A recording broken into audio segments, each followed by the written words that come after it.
지난 10월 다카이치 사나이 총리가 일본 최초의 여성 총리로 선출됐습니다. 중의원 총선에선 다카이치 총리가 이끄는 자민당이 3분의 2 이상의 의석을 차지하며 압도적인 대승을 이뤘는데요.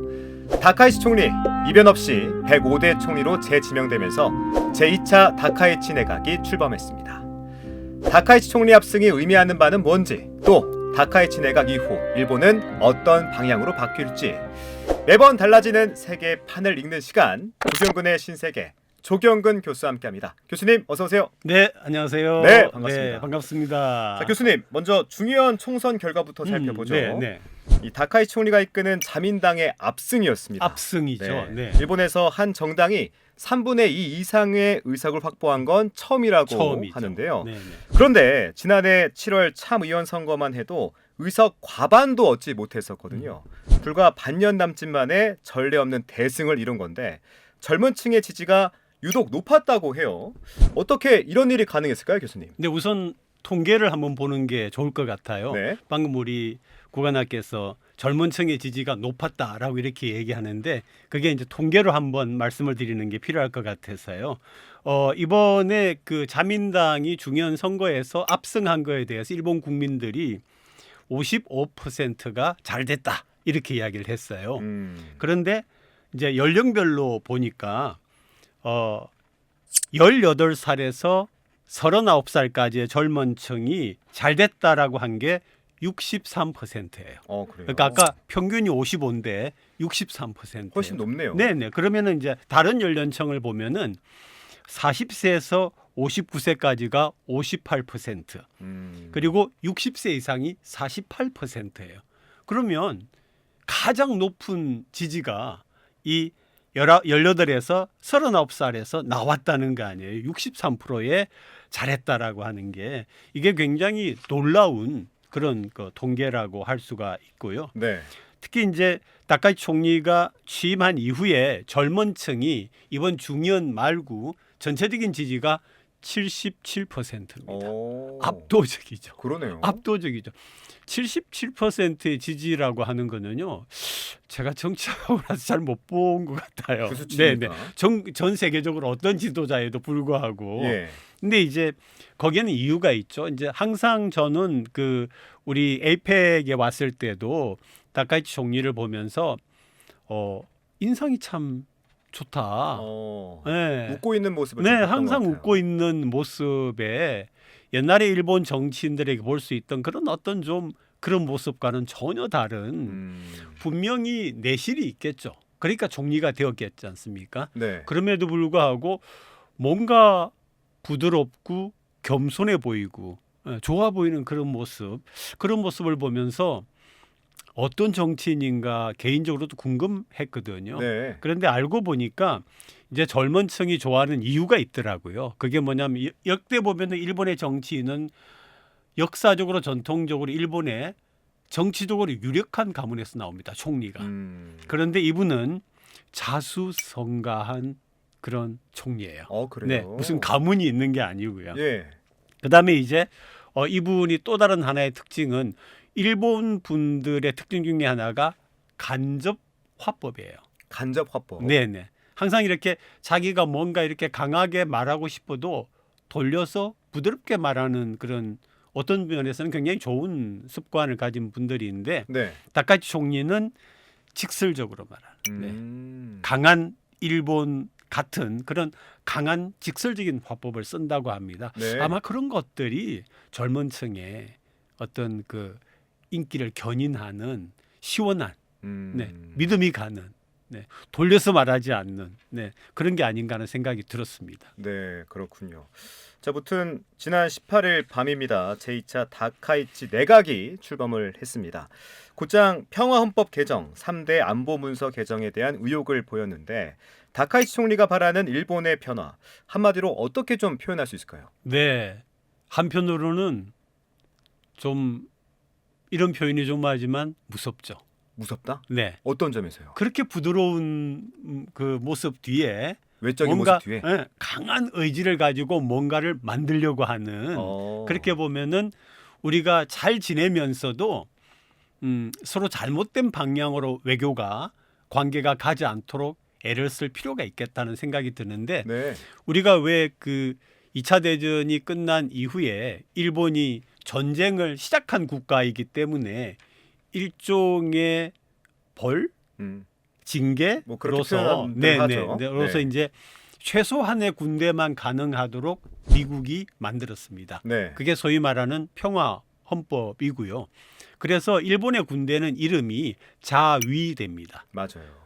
우리나라를 방위하는 데 필요한 것만 갖겠다. 그래서 SDF라고 하죠. Self Defense Force라고 하거든요. 그런데 이제는 전쟁을 할 수 있는 정상 군대의 국가로 간다. 이게 방향입니다. 예, 이건 확실한 방향입니다. 네. 네, 그런 방향을 가지고 있고요. 그리고 이제 1945년 2차 대전이 끝난 다음에 일본은 쑥 들어가서 경제 발전에만 신경 썼지 않습니까? 안보는 미국에게 맡기고 혹시라도 있을 최소한의 그런 군대만 가지고 있었거든요. 그래서 그 당시 최근까지만 해도 일본의 군대는 주로 그 간부들입니다. 네, 그 군대의 대다수가 간부들이고요. 네. 우리가 말하는 병의 숫자는 그렇게 많지가 않은 그런 군대를 가지고 있었는데 이제는 일본도 느끼는 거죠. 일본이 있는 동아시아, 네. 특히 한반도를 둘러싼 동북아, 특히 이제 남한과 북한 그리고 중국 멀리는 러시아까지 포함해서 그 상황이 많이 변했다. 그래서 이대로 있어서는 안 되겠다는 그런 생각을 가지고 있는 것 같습니다. 네. 그래서 미국 중심으로 있던 동북아의 안보 블록에서 내 나름의 주도권을 가져야겠다. 그리고 주도권은 경제력뿐만 아니라 군사력이다. 그래서 다카이치 총리가 추구해 나가는 일본은 그런 새로운 모습입니다. 그런데 이렇게 다카이치 총리가 새로운 내각을 꾸리고 또 새로운 행보를 보이고 있는데 이런 행보를 보일 때는 그만한 배경이 있지 않겠습니까? 그렇습니다. 어떻게 읽으면 될까요? 네, 우리가 가장 많이 아는 거는 중국의 강대국 부상이죠. 중국의 부상이다. 네. 네. 그 1945년뿐만 아니라 1900년대 말까지 그러니까 2000년에 들어서기 전까지만 해도 중국의 별명이 잠자는 호랑이였습니다. 덩치는 크고 뭔가 중국 내부에서 전쟁도 많이 했고 뭔가 있기는 할 것 같은데 아직 힘이 없는 그런 중국이었는데 이제는 뭐 미국과 맞먹는 사실상 세계 양대 초강대국이 되지 않았습니까? 그렇죠. 주투라고도 하니까요. 네. 그런 나라가 이 동북아에 자리를 잡고 있으니까 마냥 미국에게만 일본을 맡겨서 되겠는가 그런 생각을 당연히 일본이 할 걸로 생각을 하고요. 네. 또 하나는 뒷배를 봐주던 미국이 네. 옛날에는 중국을 미국이 봐주지 않았습니까?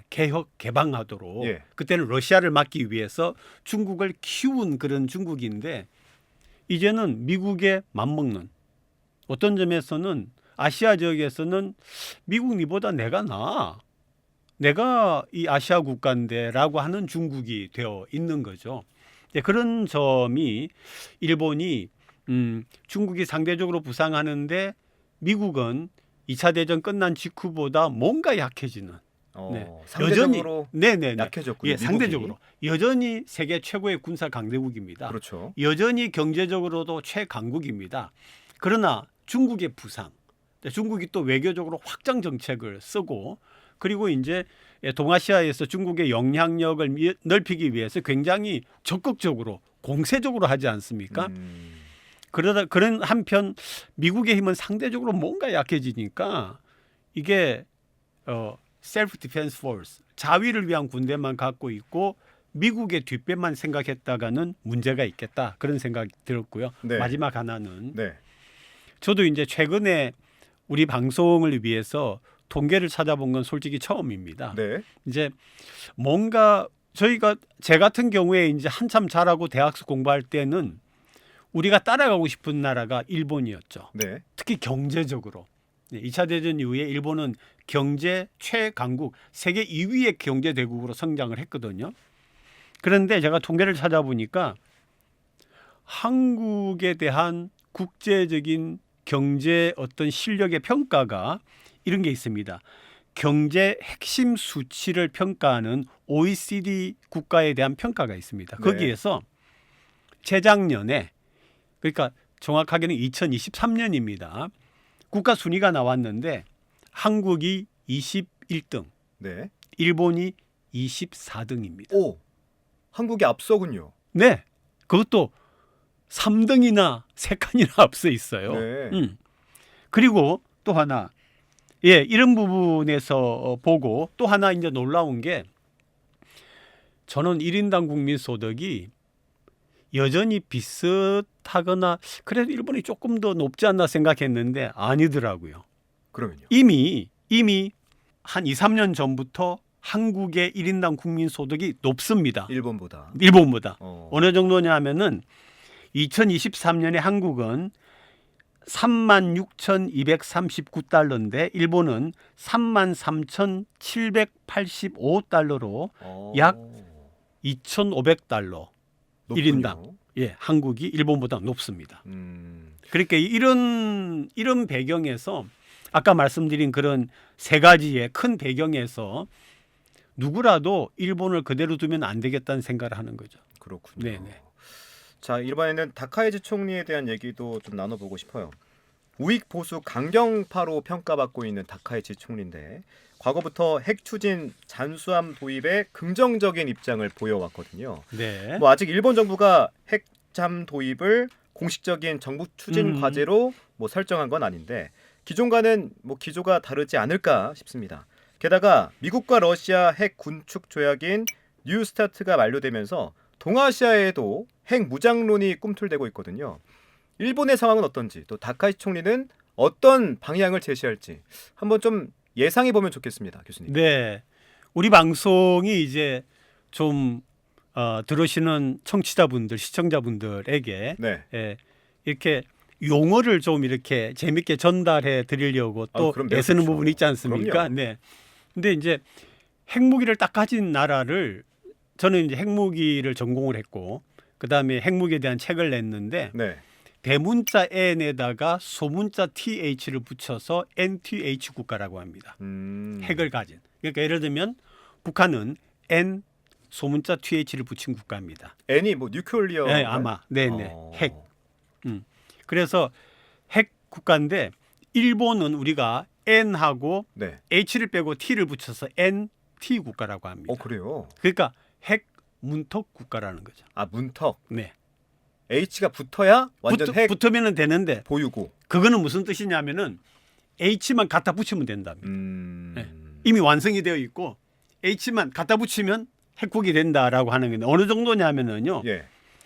일본은 아직 핵무기를 가지지 않은 국가 중에서 유일하게 국제적으로 핵 폐기물 재처리를 허용받은 나라입니다. 그래요. 우리도 그걸 지금 허용받으려고 미국과 협상해서 애를 쓰고 있죠. 우리는 아직 못했죠. 아직 안 됩니다. 예. 우리는 금지되어 있는데 이번에 이제 미국과 한미 협상을 하면서 평화적으로 활용할 테니까 일정 양에 대해서는 우리가 재처리할 수 있게 해달라. 왜 그러냐면 우리는 지금 재처리가 필요한 핵 폐기물을 어마무시하게 지금 저 기장에 쌓아놓고 있고요. 네. 너무 많아가지고 지금 쌓을 데가 없습니다. 맞아요. 저게 저렇게 있으면 위험하거든요. 재처리를 하면 그 자체가 안전합니다. 그리고 또 일본의 그 이바라키현의 도카이무라 재처리 공장이 있는데요. 연간 8,000톤의 재처리를 능력을 이미 갖고 있습니다. 네. 그리고 또 하나 이걸 가지고 재처리한 걸 가지고 농축 우라늄을 만들어낼 수 있는 원심 분리기도 있고요. 핵무기를 제조할 수 있는 기초 시설들도 다 갖고 있습니다. 네. 그래서 5달만 주면 가능하고 몇십 개에서 몇백 개의 핵무기를 뚝딱 만들어냅니다. 왜냐하면 일본은 예. 동아시아 전체를 책임지고 2차 대전을 이끌어가던 어마무시한 군수공장을 돌린 나라 아닙니까? 그렇죠. 일본 전역이 군수공장이 있던 나라입니다. 그런 경험이 있기 때문에 핵무기에 관련해서도 이미 필요한 모든 제반 시설을 일본은 사실상 다 구축하고 있습니다. 일본 말이 있죠. 요이똥 출발하는 거거든요. 네네. 요이똥 하면 5개월 안에 아마도 100개가 넘는 핵무기를 뚝딱 만들어낼 겁니다. 정말 한번 시작하면 핵 보유국으로서 그 지위를 인정받을 것 같아요. 용땅이라고 그럼요. 표현을 하긴 했지만. 그럼요. 네, 이것도 한번 지켜봐야 될 것 같습니다. 네. 그래서 일본을 우리가 표현할 때 가위바위보도 지지 마라 뭐 이런 말도 일본한테는 하죠. 네, 일본한테는 네네. 그렇게도 하지만 좀 네. 가깝고도 먼 나라 이런 표현도 쓰곤 하거든요. 그럼요, 또 그럼요. 가깝지만 역사적으로 봐도 좀 아픈 역사도 있고요. 한일 과거사 갈등처럼 오랜 수건 과제부터 격변하는 국제 정세까지 고려해야 할 요소들이 참 많은 게 우리 한일 간의 관계인데 여기서 우리 한국은 어떻게 좀 자세를 취해야 할지 교수님이 좀 조언한다면 어떻게 할 수 있을까요? 일단 우리 한국의 현 정부가 그 위치를 잘 잡은 것 같아요. 위치를 잘 잡았습니다. 그러니까 미국과의 동맹은 여전히 굳건하게 하자. 네. 그리고 한미일에 연결되는 안보 협력은 중국과 러시아와 북한이 있기 때문에 어쨌든 북중러가 단단한 부분도 있고 느슨한 부분도 있지만은 안보 협력 관계 아닙니까? 그렇기 때문에 우리도 한미일 안보 협력 관계를 잘 가져가야죠. 그런 부분이 있고 그러면서도 중국하고 러시아와는 외교 관계를 안정적으로 통상 관계를 안정적으로 잘 가져가야죠. 그리고 북한에 대해서는 군사적인 억제를 계속해야 됩니다. 이런 과제가 우리 앞에 있는데 예. 자, 일본과는 그럼에도 불구하고 좀 더 가위바위보도 지지 말라고 했던 그런 일본 관계에서 잘 지내보자. 진짜 이렇게 되려면은 네. 일본이 진정성 있는 사과와 반성을 독일처럼 해줘야 됩니다. 해줘야 됩니다. 이번에 이제 다카이치 총리가 기껏 한 게 소위 그 독도 일본만도 다케시마의 날에 그 전에는 장관들을 파견했는데 이번에는 차관으로 보내겠다 이렇게 하는데 뭐 일본을 굳이 이해하려고 하면은 그래 장관을 보내던 상태에서 차관을 보내겠다 뭐 오케이 할 수 있지만 솔직히 그것도 조금 조금 다른 방향으로 해줬으면 좋겠다는 욕심이 좀 있고요. 예. 그다음에 어쨌든 간에 우리가 지금 얘기한 것처럼 일본은 핵무장으로 가고 있고 군사 강대국으로 가고 있기 때문에 거기에 대한 우리의 대비는 철저해야 됩니다. 네, 철저해야 됩니다. 네. 이렇게 소위 바깥으로 나오는 것과 안에 있는 것, 일본이 그렇거든요. 혼내와 다테마이라고 합니다. 맞아요. 일본이 본심과 겉으로 나오는 게 다르거든요. 네. 우리도 잘 지내지만 요구할 건 요구하고 우리가 정말 잘 지내기 위해서 이런 게 필요하다라고 요구를 하고 그런 내실을 기해가는 접근이 일본에 대해서 필요하다. 이런 말씀을 드리겠습니다. 네. 오늘은 여기까지 듣겠습니다. 조경근의 신세계 지금까지 조경근 교수와 함께했습니다. 교수님 귀한 말씀 고맙습니다. 네, 고맙습니다.